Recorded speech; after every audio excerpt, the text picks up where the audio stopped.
지난 시간에 요나에 대해서 우리가 나눴었고요. 오늘 두 번째 시간 갖고 있습니다. 하나님께서 요나에게 말씀하셨죠. 너는 니느웨에 가서 나의 말씀을, 경고의 말씀을 전하여라, 이렇게 명령하였습니다. 그러나 요나는 하나님께서 명령하신 그 니느웨로 가지 않고 어디로 갔습니까?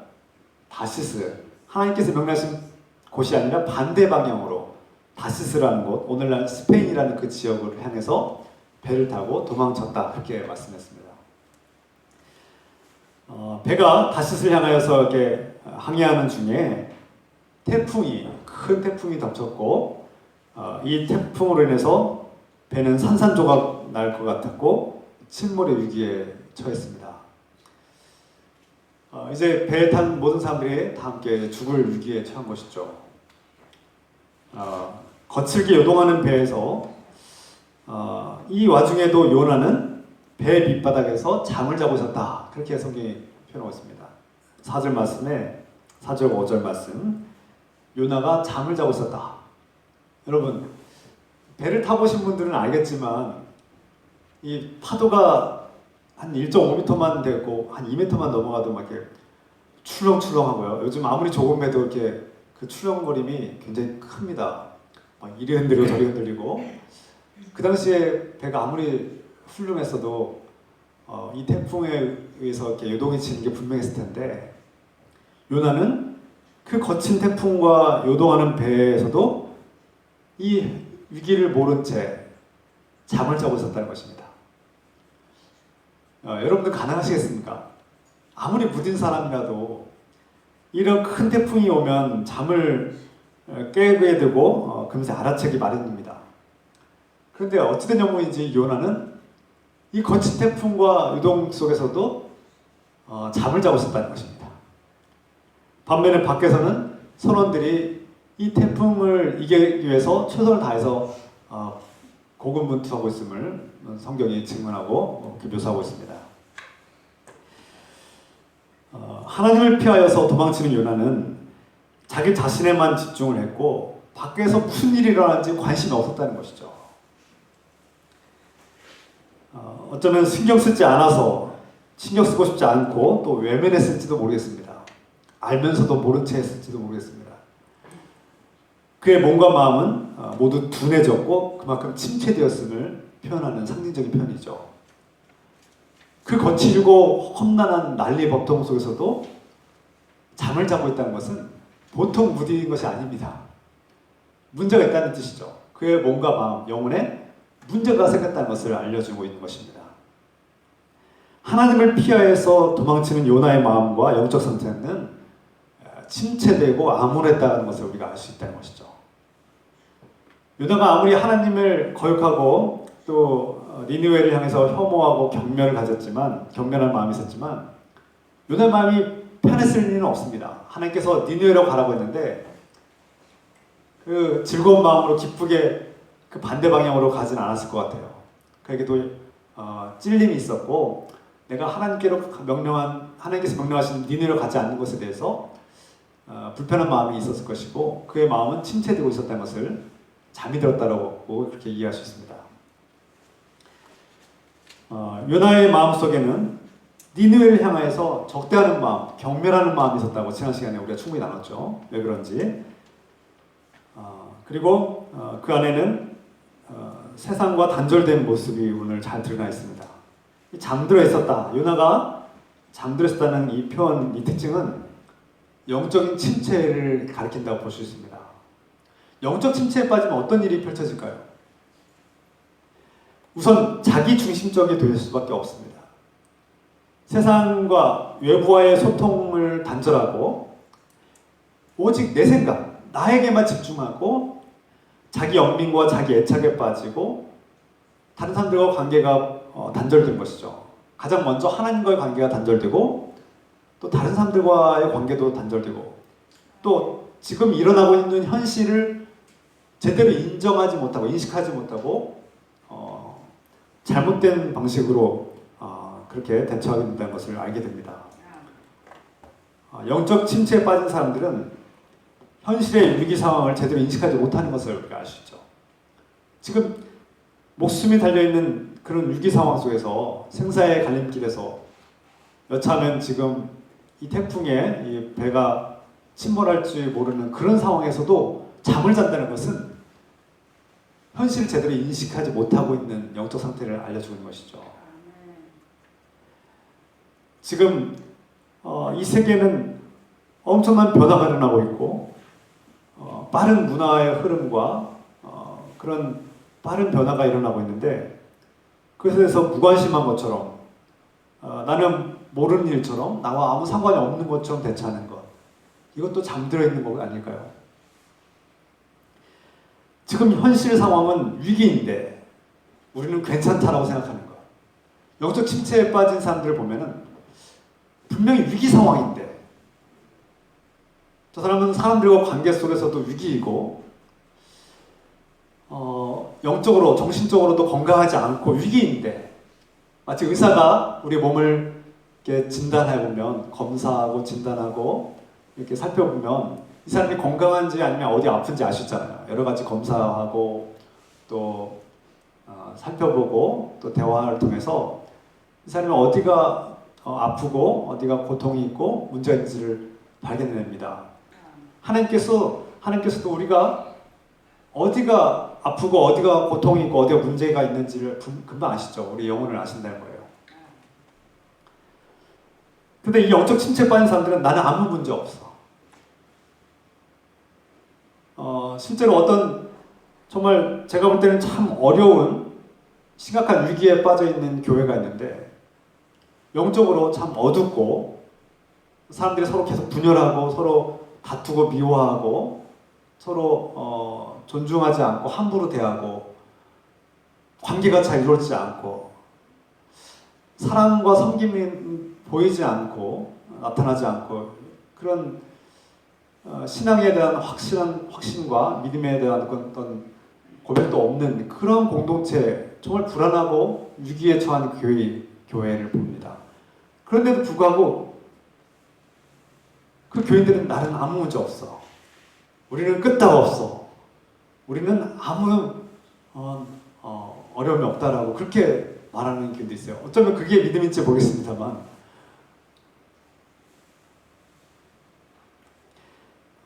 영적 침체에 빠진 교회는 규모와 상관없이 크든지 작든지 상관없습니다. 커도 영적인 위기에 빠지고요. 규모가 아무리 크고 아무리 훌륭하고 탄탄한 재정을 가지고 있고 아무리 훌륭한 컨텐츠를 가지고 있을지라도 영적 위기에 빠질 수 있습니다. 또 작은 교회라고 해서 영적 위기가 없는 것도 아니죠.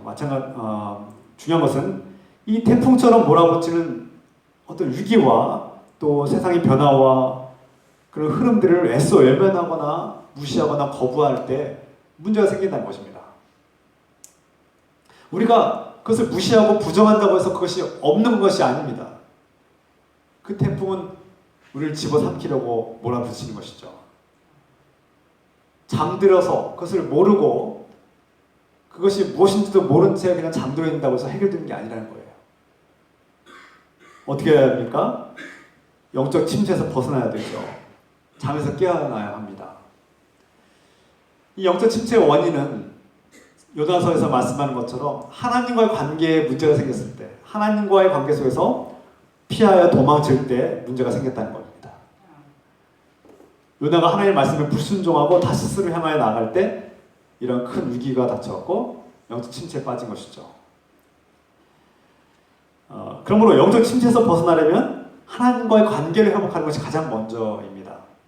그분의 뜻을 따라서 믿음으로 다시 주님께로 돌아오는 것이 이 영적 침체에서 벗어나는 가장 첫 번째 단계이고 또 유일한 방법이기도 합니다. 배의 선원들은 태풍과 침몰의 위기에서 벗어나기 위해서 안간힘을 쓰고 최선을 다했습니다. 그들은 태풍 속에서 자신들이 숭배하는 신들을 찾았고 살려달라고 외치고 기도했죠. 어떤 사람들은 바알, 어떤 사람들은 아세라, 어떤 사람들은 그들 제우스, 그들이 믿고 있는 다양한 신들을 찾았을 것입니다. 그 선원들이 어떤 나라의 출신들인지 우리가 정확히 알 수 없지만 자기들만의 신들을 찾았다는 거예요. 그리고 그들은 배에 있는 짐들을 다 버렸습니다.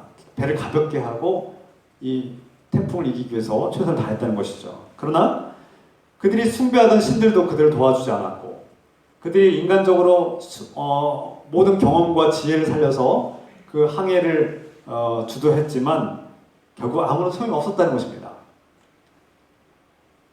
그리고 그들은 이제 절망에 빠졌고 이제 생사의 갈림길에서 이 파도에 휩쓸리지 않기만을 간절히 바라고 있었던 것이죠. 많은 사람들이 위기에 처할 때 인생의 위기 속에서 세상의 우상들에게 도움을 구합니다. 우리가 무신론이라고 하는데요, 나는 종교가 없다라고 말하는 사람들조차도 어려움이 생기고 고난이 닥쳐오면 하나님을 원망합니다. 신기하죠? 평소에 하나님을 찾지도 않고 하나님 믿지도 않는다는 사람이 고난이 닥쳐오고 어려움이 닥쳐오면 하나님이 계신데 왜 내 인생은 이 모양이냐고, 왜 하나님이 나를 도와주지 않느냐고 이렇게 원망하는 것을 자주 발견하게 됩니다. 그리고 세상의 우상들에게 숭배하고 그들에게 도움을 구하죠. 세상의 우상들은 그들에게 도움이 되지 않습니다. 또 인간적인 지혜와 또 인맥과 재력을 동원해서 문제를 해결하려고 하지만 결국 해결되지 않는 문제들로 인해서 절망에 빠지기도 합니다. 여러분, 돈이 많아서 모든 문제가 해결된다면 이 세상에 불행한 일이 없겠죠. 불행한 사람들은 돈으로 모든 것을 다 해결해야 하므로 돈 있는 사람들은 늘 행복해합니다. 그러나 우리는 알고 있습니다. 돈으로도 해결되지 않는 문제가 얼마나 많은지 우리는 이미 알고 있죠. 위기 속에서 사람들의 모든 노력은 소용이 없었다는 것입니다. 그 태풍은 하나님께서 일으키셨기 때문에, 하나님께서 일으키신 태풍이기 때문에 하나님만이 해결할 수 있다고 성경은 말씀하는 것이죠. 태풍과 침몰 위기 속에서 잠든 요나는 스스로 깨어나지 못했습니다. 누가 깨웠습니까? 선원들이 깨웠다는 것입니다. 그를 깨운 것은 하나님을 모르는 이방인들, 선원들이었습니다. 때론 한 배를 탄 사람들이 잠자고 있는 우리를 야단치며 깨울 때가 있습니다. 하나님을 알지도 못하고 하나님을 믿지도 않는 사람들이 교회를 흔들며 깨울 때가 있다는 거예요. 우리 교회가 잠들어 있으면 믿지 않는 사람들이 경종을 울리며 우리를 깨우기도 한다는 거예요. 오늘날 이 시대의 한국교회가 우리가 반성해야 될 것들이 많죠. 어떤 교회는 세상에 귀를 기울이고 또 세상 사람들과 소통하고 그들의 말을 존중하고 이해하고 다가서려고 노력하는 교회가 있는가 하면, 반대로 어떤 교회는 세상은 다 죄악되었으니 저들은 멸망받아 마땅하다, 우리는 저들과 다른 거룩한 존재들이므로 저들을 우리가 멀리해야 된다, 저들의 소리에 경청할 필요가 없다, 무시해야 된다라고 가르치는 교회도 있습니다. 그러나 우리는 어떻게 해야 됩니까? 때로는 이 한국교회를 향하여 듣기 싫지만 따갑고 정말 가슴 아픈 말들이 있지만, 때로는 그 믿지 않는 사람들의 그 소리치고 부르짖는 소리를 우리가 때로는 경청해야 될 필요가 있다는 거예요. 하나님 말씀에 불순종하고 영적 침체에 빠진 교회는 때로는 믿지 않는 자들이 책망하고 질타하는 소리를 겸허하게 경청할 필요가 있다는 것입니다.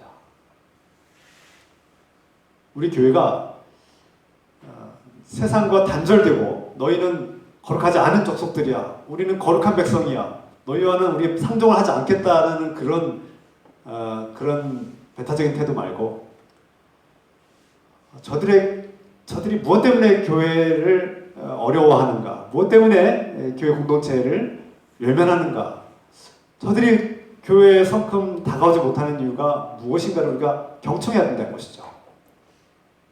이 대전, 특히 태평동 이 근처에 이 지역 주민들이 우리 교회를 어떻게 바라보고 있는가.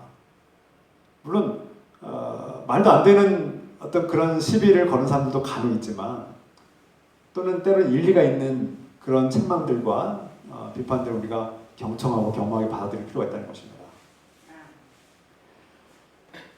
고난 속에서 사람들은 이 재앙의 원인과 책임을 찾기 시작했습니다. 이 선원들이 도대체 우리가 어떤 노력을 다해도 소용이 없는 이 위기를 어떻게 극복해야 되는가, 이대로 죽어야만 하는가, 이 고난의 이 위기의 원인은 무엇인가를 찾기 시작했다는 거예요.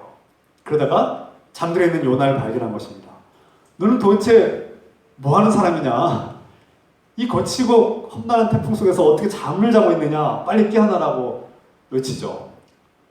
벌떡 일어난 요나는 그제서야 현실을 인식하게 됩니다. 깨어보니 배가 침몰 위기에 있는 것을 그제야 발견한 것이죠. 그리고 그 선원들이 묻습니다. 너는 도대체 어디에서 왔느냐? 오늘 말씀 보면 8절 말씀이죠. 무리가 그에게 이르되 청하건대 이 재앙이 누구 때문에 우리에게 임하였는가 말하라. 내 생업이 무엇이며 내가 어디서 왔으며 내 나라가 어디며 어느 민족에 속하였느냐 하니, 이 질문을 하기 전에 이 선원들은 이 위기와 이 고난과 재앙의 원인이 어디 있는가를 알기 위해서 제비뽑기를 했습니다. 그 당시에 제비뽑기는 가장 평등한 그런 신의 방식이라고 여겨졌습니다. 그래서 제비뽑기를 했는데 누가 뽑혔습니까? 요나가 뽑힌 것이죠. 그 요나에게 책임이 있다는 것을 이제 사람들이 알게 된 거예요. 도대체 당신 누구인데 당신 때문에 이 모든 재앙이 임한 것이 아니냐. 빨리 원인을 알려달라고 말하는 것이죠. 9절부터 10절까지의 말씀 중에 이제 그 원인이 밝혀집니다. 요나도 그제서야 깨닫게 된 것이죠. 이 태풍의 원인이 자기에게 있었음을 알게 된 것입니다. 나는 히브리 사람이요 바다와 육지를 지으신 하나님, 하늘의 하나님 여호와를 경외하는 자로라. 자기가 여호와의 얼굴을 피함인 줄 그들에게 말하였다. 무리가 이것을 듣고 심히 놀라고 두려워했다는 것입니다. 요나는 이 모든 상황들이, 이 위기가 자신으로 인해서 발생했다. 이것이 하나님께서 주신 재앙임을 깨달은 것입니다. 요나는 이 선원들이 함께 죽는 것을 원치 않았습니다. 그래서 그는 해결책을 제시합니다. 그 해결책이 뭡니까? 자신을 이 배 밖으로 던져버려라. 나를 이 배에서 던져야 된다. 그래야지 당신들이 살 수 있다. 내가 하나님에게 복종하지 않고 거역함으로써 이 재앙이 임했는데, 이 재앙이 끝나려면 나를 이 배 밖으로 던져야만 이 재앙이 끝난다. 그래야만 당신들이 살 수 있다. 이것은 요나가 그 배 안에 타고 있는 선원들을 불쌍히 여기는 마음, 연민이 있기 때문에 그들을 구원하고자 하는 마음이 있었기 때문에 할 수 있었던 말입니다. 선원들은 처음에 이 요나의 제안을 거절합니다. 야, 어떻게 사람을 배에 던져 죽일 수 있느냐? 우리가 그래서는 안 되지. 하나님을 믿지 않고 하나님을 알지도 못하는 이런 이방인들조차도 사람을 배 밖으로 던지는 이런 비도덕적인 일에 대해서 두려워할 줄 알았다는 겁니다. 그 재앙의 원인이 요나에게 있다는 것을 알면서도 요나를 보호하려고 노력했다는 거예요. 여러분, 하나님을 믿지 않는 사람들에게도 이 생명에 대해서, 사람에 대해서 소중히 여기는 마음이 있습니다. 그가 재앙의 원인이었음에도 불구하고 요나를 배 밖으로 던지지 않는 이 이방인들의 모습을 우리가 때로는 주목해야 될 필요가 있습니다. 그러나 이 위기가 멈추지 않았고 계속해서 위기가 닥쳐왔고 그들이 이제 죽을 위기에 처하자 결국 어쩔 수 없이 요나가 요청한 대로 그 자원한 것처럼 선원들이 그를 배 밖으로 던졌다. 그렇게 성경에 말씀하고 있습니다. 15절 말씀 함께 읽겠습니다. 15절 요나를 들어 바다에 던짐에 바다가 뛰노는 것이 곧 그친지라. 요나를 배 밖으로 던졌는데 놀랍게도 그 거칠게 몰아붙이던 태풍이 멈췄다는 것입니다. 결국 요나의 희생을 통해서 이 뱃사람, 이 선원들이 살게 된 것이죠. 구원을 받았습니다. 결국 이 선원들은 하나님을 믿게 되었다. 16절 말씀 같이 읽겠습니다. 그 사람들이 여호와를 크게 두려워하여 여호와께 제물을 드리고 서원을 하였더라. 서원을 하였다는 것은 하나님을 믿고 섬기겠다는 그런 뜻입니다. 요나의 희생을 통해서 하나님은 그 선원들을 구원하셨고 그 선원들이 하나님을 믿게 되었다. 그런 뜻이죠. 요나를 통해서 뱃사람들이 구원을 받았다는 것입니다. 유진 피터슨 목사는 요나를 통해서 깊은 통찰과 비전을 제시합니다. 그 책 목회자의 소명에서 유진 피터슨은 이 종교 사업과 종교 소비자들이 주류 문화를 이루는 미국 문화를, 그런 미국의 기독교를 비판합니다. 미국이 종교 문화, 종교 사업에 너무나 치중했고 많은 교회들이 지나치게 종교 사업을 하고 있다. 그래서 하나님께서 명령하신 니네로 가지 않고 다시스로 가는 그런 교회 모습을 그렇게 책망하고 비판하는 그런 내용입니다. 또 많은 그리스도인들, 신앙인들이 교회를 쇼핑하듯이 이 교회 저 교회, 내 입맛에 맞는 교회, 나의 필요한 콘텐츠를 찾아다니면서 마음대로 공동체를 떠돌아다니는 그런 종교 소비자들, 종교를 소비하듯이, 쇼핑하듯이 대하는 그런 기독교인들을 향해서 그렇게 요나서를 통해서 반성하게 만들고, 정말 이 시대 기독교가 하나님께서 보시기에 합당하고 건강한 교회로 가고 있는가를 그렇게 책망하고 또 비판하는 내용이 담겨 있습니다. 저는 그 책을 통해서 목회를 다시 새롭게 돌아보게 되고, 한국 교회는 정말 다른가? 미국 교회만 그러고 한국 교회는 그렇지 않은가? 제가 볼 때는 또 저와 또 많은 전문가들이, 기독교 전문가들이 분석하는 것처럼 한국 교회도 미국과 별반 다르지 않다는 겁니다. 한국 문화도 어느새 지나치게 대형 교회 중심의 어떤 종교 쇼핑이 일어나고 있고, 대부분 수평 이동, 새로운 신자들, 믿지 않는 신자들을 전도하는 그런 교회들은 적고 드물고, 이미 믿고 있는 교인들이 끊임없이 자기 입맛에 맞는 교회를 탐색하고 검색하면서 수평 이동하고 있는 그런 한국의 현실들을 이미 비판하고 있어요. 어제 오늘의 얘기가 아니라 오래된 것입니다. 그래서 어떠한 공동체에 그 하나님에 대한 사랑과 그리스도에 대한 믿음을 가지고 그 공동체를 사랑하고 섬기며 그 공동체를 섬기는 것이 그리스도인의 사명과 목적인데,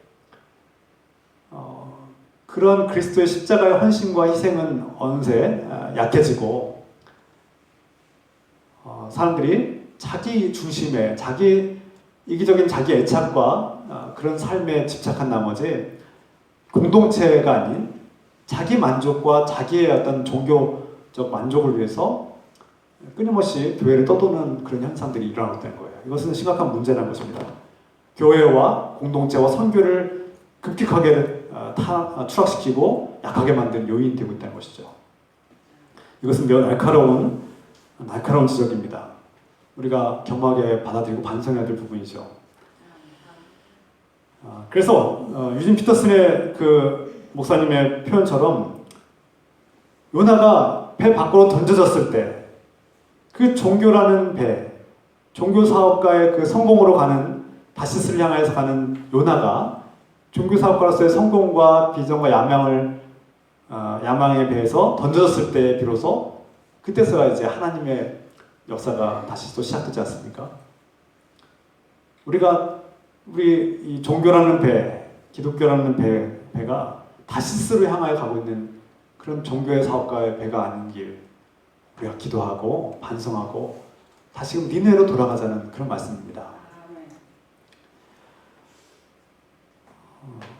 요나가 배에서 내려야만 배에 함께 탄 사람들을 구원할 수 있었습니다.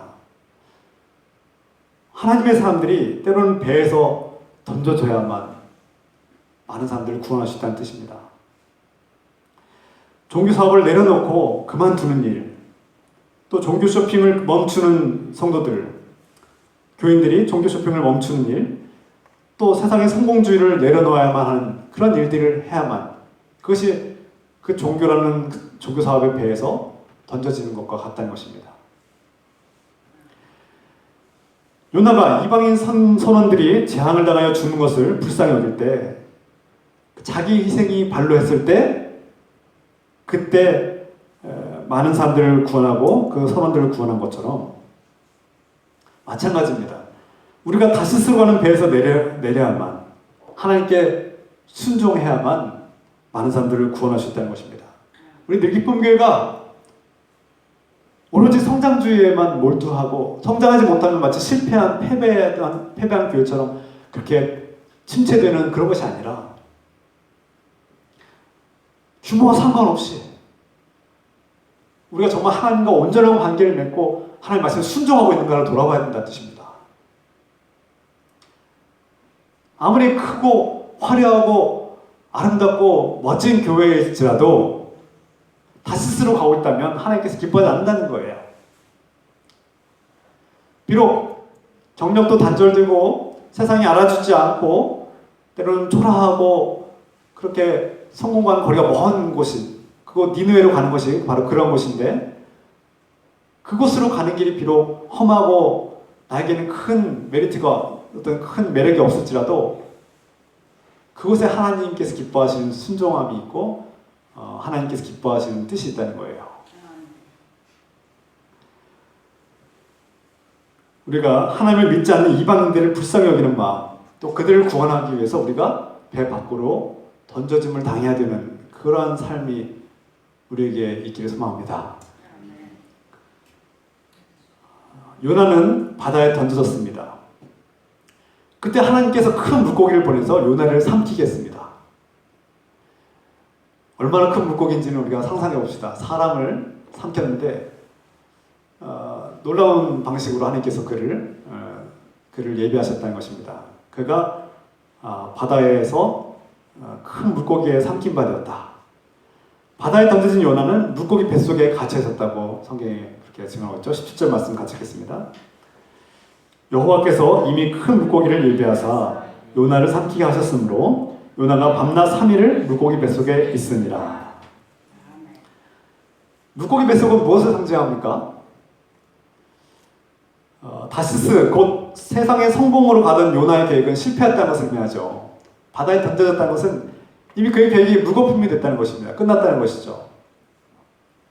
사람들은 이 성공의 길로 가는 중에 때로는 큰 태풍을 만나고 파산하고 실패하고 좌절하고 단절되고 사람들과 단절되고 고립되고 또 외로움에 처하기도 하고 큰 두려움에 처하며 불안해하기도 하고 또 절망에 빠지고 인생을 마감하려는 그런 유혹에 빠지기도 합니다.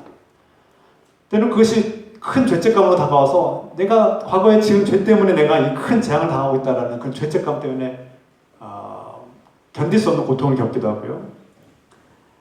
때로는 내가 이 고통 속에서 도무지 내 힘으로는 해결할 수 없다는 무기력함, 이리 가도 저리 가도 도무지 해결될 수 없는 이 문제에 대해서 낙담하고 포기하는 무기력함을 느끼게 됩니다. 이것은 마치 죽음과 같은 고통이죠. 성경에서 이 요나를 삼킨 물고기 그리고 그 뱃속은 사실 무덤과 같은 것이고 죽음을 의미합니다. 빛도 없고 희망도 없고 즐거움도 없고 살아갈 희망, 용기도 없는 곳, 모든 것이 다 사라진 곳, 단절되고 고립된 곳, 그것이 바로 죽음 아니겠습니까? 무덤이죠, 무덤. 예수님께서도 말씀하셨습니다. 내가 너희에게, 백성들에게 내가 너희에게 보여줄 기적은 요나의 기적밖에 없다. 무슨 뜻입니까? 요나가 물고기 뱃속에 들어갔다가 3일 만에 다시금 육지로 토해져서 나와서 살아났다는 것입니다. 다시 말해서 부활했다는 것이죠. 그가 죽음의 권세에 삼킨 바 되었지만 다시 하나님의 능력으로 살아났다는 것을 예수님께서 말씀하신 것이죠. 그것이 요나의 기적입니다. 그 물고기 뱃속에서는 빛도 없고 관계도 없고 사랑도 없고 어떠한 즐거움이나 희망도 없습니다. 아마 지옥은 이런 곳이 아닐까요? 우리 예수님께서 지옥은 불타는 곳, 그래서 그 소금이 불에 이렇게 터지듯이 이렇게 그런 끔찍한 곳으로, 유황불이 가득한 곳으로 이렇게 묘사하시는데, 요나서의 지옥은 아무것도 없는 곳, 모든 것으로 단절된 곳, 희망이 없는 곳, 그것이 바로 지옥이 아닐까, 그렇게 묘사되고 있습니다. 그러나 이 물고기 뱃속의 경험은 바로 하나님께서 예배하셨다는데 예배하셨다는 것이 중요합니다. 이 절망적인 곳, 죽음과 같은 곳, 도무지 희망이 없는 이곳에 이 물고기 뱃속에 있는 요나는 이 모든 것이 하나님의 뜻이었다는 것을 깨닫게 되죠. 이 요나의 뱃속에, 물고기의 뱃속에 갇혀있는 요나는 이 물고기를 하나님께서 예배하셨다는 것을 깨닫게 되는 것이죠.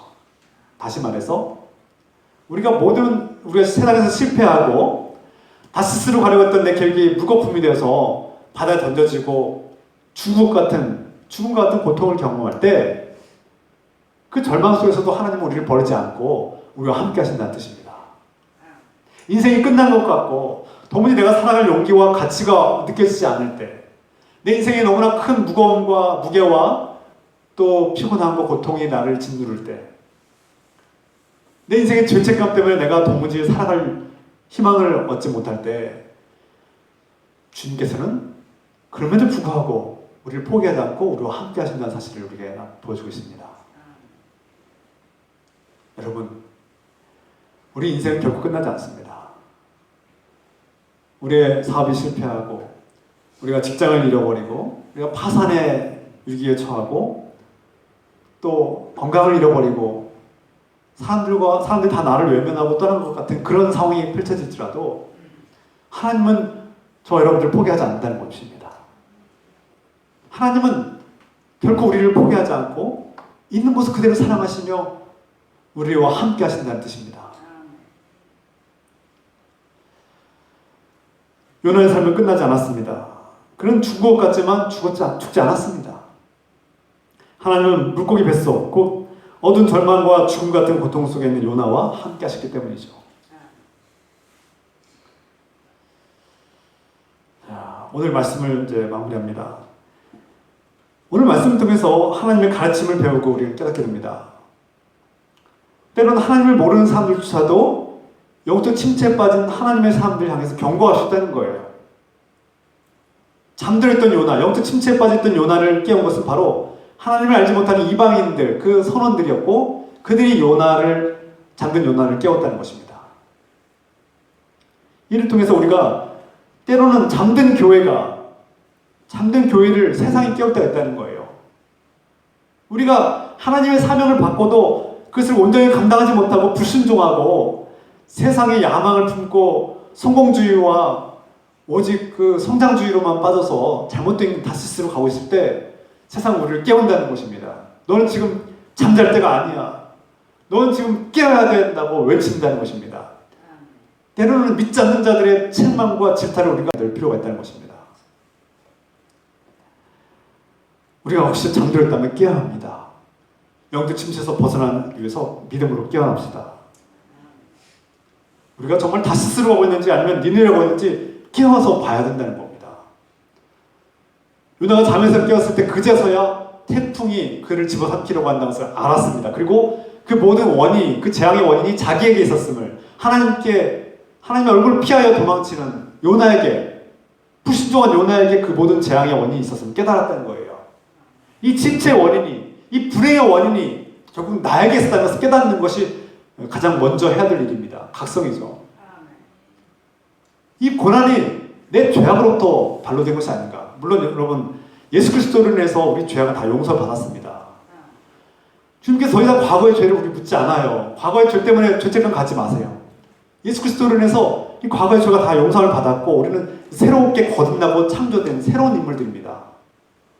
과거의 죄의 어무에서 안 된다는 거예요. 이게 복음이에요. 값없이 있는 모습 그대로 사랑하시고 우리를 구원의 약속을 주셨기 때문에 우리는 더 이상 과거의 죄 때문에 죄책감을 가지고 두려워하면서 불안할 필요 없습니다. 다만 여기서 말씀드리는 이 말씀은 또 다른 차원의 말씀이에요. 때로는 우리가 잠들어 있고 하나님 말씀 불순종할 때 하나님께서 사랑하시기 때문에 우리에게 주시는 징계가 있다는 거예요. 이건 다른 것이죠. 다른 차원의 것인데 이 징계를 받을 때 빨리 깨달아야 된다는 거예요. 이 징계의 원인이 나에게 있었구나. 나의 불순종에 있었구나. 이 불순종으로 인해서 나에게 징계가 임했는데 하나님을 원망한다면, 자기에게 원인이 있는데 하나님을 원망한다면 하나님께서 어떻게 하시겠습니까? 그 징계가 끝나겠습니까? 하나님을 원망하는 사람의 그 징계는 끝나지 않을 것 같아요. 깨달을 때까지, 진정한 회개가 있을 때까지 하나님께서 그 태풍을 멈추지 않을 것입니다.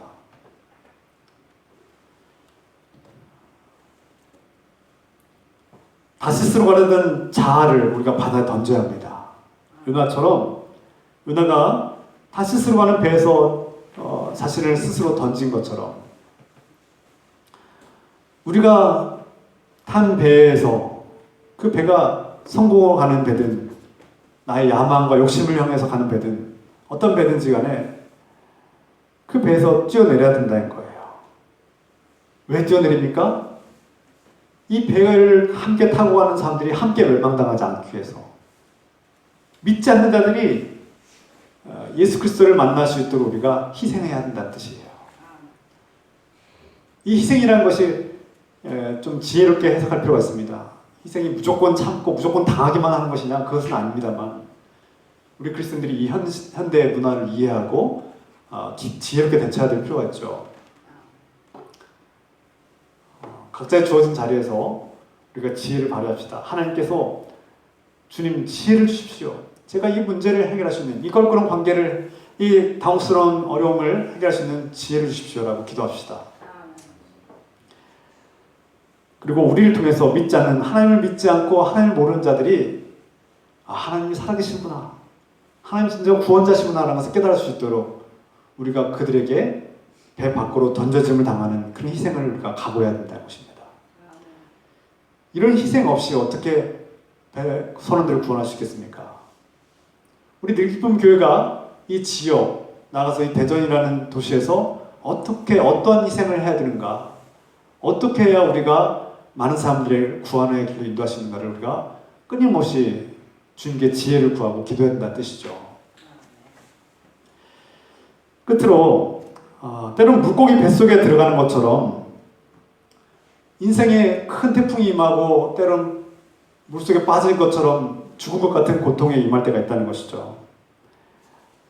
아무리 노력해도 이 문제는 해결되지 않고 나는 이미 끝났다라고 절망에 빠질 때가 있다는 것입니다. 여러분 그런 경험을 해보신 적 있으십니까? 제가 몇몇 성도들과 깊은 대화를 나누면서 여러분들이 그런 인생의 절망적인 순간들을 고백하고 내가 인생이 끝난 것 같아서 정말 마지막 순간까지 갔던 그런 경험들을 고백하신 분들을 제가 들었습니다. 그러나 우리는 끝나지 않았습니다. 사람이 생각할 때는 인생이 끝난 것 같고 도무지 희망이 보이지 않는 그런 상황이 펼쳐질지라도, 세상으로부터 단절되고 고립되고 외롭고 도무지 희망이 보이지 않는 상황일지라도 우리 하나님은 여러분을 포기하지 않습니다. 그 요나가 물고기 뱃속에 들어가 있는 것은 죽음 같은 고통이었는데 아무런 희망도 보이지 않는 절망적인 상황이었지만 하나님은 그와 함께 하셨다는 것을 성경이 말씀하고 있습니다. 우리가 때론 모든 것이 끝난 것 같은 그런 고통과 절망을 느낄지라도 하나님은 여러분들을 포기하지 않는다는 것, 그리고 하나님은 우리와 함께 하신다는 사실을 명심해야 합니다. 절망 속에서도 동행하시는 하나님을 우리가 신뢰합시다. 모든 문제는 하나님과의 올바른 관계가 회복되어야 해결된다는 사실을 우리가 깨달아야 합니다. 요나가 이 절망에서 벗어나는 방법은 하나님과의 관계를 회복하는 것입니다. 그거 외에는 다른 방법이 없습니다. 우리가 다음 시간에 나누겠지만 하나님과의 관계가 회복되면, 하나님과의 관계가 온전하게 되면 이 죽음 같은 고통이 다시금 평화로 바뀌게 되고 희망으로 바뀌게 된다는 사실을 알게 됩니다. 오늘 말씀 통해서 요나를 사랑하시고 그를 훈련하시고 그를 인도하시는 하나님, 그가 불순종하고 하나님을 떠나고 도망쳤음에도 불구하고 그를 통해서 일하시는 하나님, 그에게 하나님의 뜻과 계획을 가르쳐주시고 그를 돌이키게 하시는 하나님의 우리가 선한 뜻과 계획을 발견하기를 소망합니다. 요나를 인도하시는 하나님께서 또한 저 여러분들을 인도하시고 함께 하실 줄 믿습니다. 오늘 요나 그 물고기 뱃속에 갇힌 요나와 함께 하시고 그를 또 부활시키시는 하나님의 은혜가 저 여러분 가운데 올 새해에도 풍성한 은혜가 함께하기를 우리 주 예수 그리스도의 이름으로 축원합니다. 기도합시다. 사랑의 하나님 아버지,